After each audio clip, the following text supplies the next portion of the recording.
স্বার্থপর এই দুনিয়া, খোদার কসম কারোর জন্য থামে না, বড় স্বার্থপর এটা। আগের গাড়ির 3 জন প্যাসেঞ্জারও যদি রক্তে ভাইসা যায়, মইরাও যায়, পিছনে জ্যাম বাজলে এরা শুনতেছে যে সামনের গাড়ি অ্যাক্সিডেন্ট করে 2জন লোক মরে গেছে, এরা এরপরও চিল্লা যে পুলিশ কই, রাস্তা ক্লিয়ার করে নাকা, মূল্যে মরছে না মূল্যটি সরাও। কারো হাতে সময় নাই। স্বার্থপর এই দুনিয়া, কারোর জন্য থামে না রে বাপ।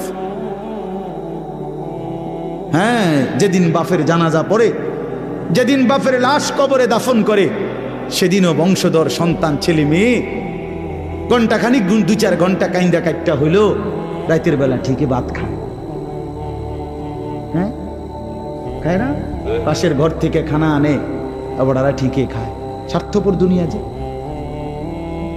থামে না রে ভাই, থামে না দুনিয়া। ওই জন্য আমাদের কারোর জন্য থামবে না।